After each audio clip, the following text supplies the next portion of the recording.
Hi, my name is Tahitia McCabe, and I'm the course director for the University of Strathclyde postgraduate program in genealogical studies.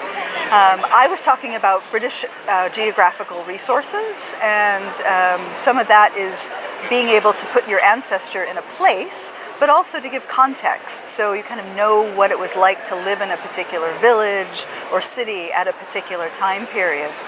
So covering things like maps, directories, things like the statistical accounts of Scotland and the Victoria County histories. So all really important and really useful geographic resources, which thankfully are available for the most part for free online.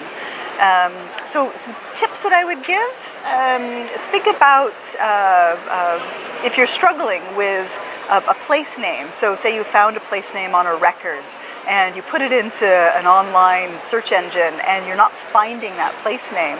Well, a lot of times place names will have changed over time and they're just not on modern records any longer. So what I would suggest using is a historical gazetteer. And there are a number of these online. If you just look up in a search engine historical gazetteer for England or Scotland, then using those you can put in the spelling of the place in the record, and you should be able to get pulled back some information about that place, but also how perhaps the spelling of the place name has changed over time, and maybe if you're lucky what it is now, so you can go off and find it. One other thing that I would strongly suggest doing is using the National Map Library for Scotland, which is a free resource. And what I particularly love is they have availability of a tool that looks at maps side by side. So you can look at a modern map and then a historical map of a place, so you can see how things have changed over time, which is really important to consider as you're following a family in a place over time, because places do change for both good and ill, so you can get a kind of a sense of that.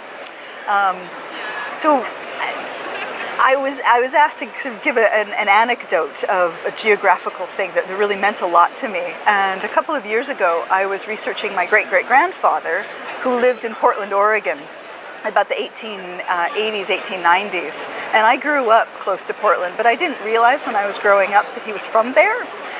So I was able to find him in the directories and actually pinpoint his address in 1885, and then look at a historical map to find out where he lived in Portland.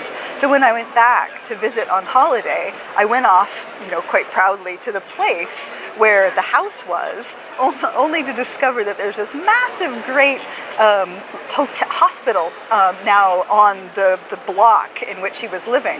But what I was able to do is turn around and look out at the neighborhoods, and all of the houses were still from the time period of the house that he would have been living in. And it just gave me chills up and down my spine to look out and think, all of this is what he would have, and my grandmother would have looked out at every day when they looked out and walked out of their house to go walk to work or walk to school. That really brought home to me them and their lives in a real physical perspective, even though their house was now supplemented or supplanted by this hospital, which was a real shame. Anyway, thanks so much, and I hope you have a great time looking for British geographical resources.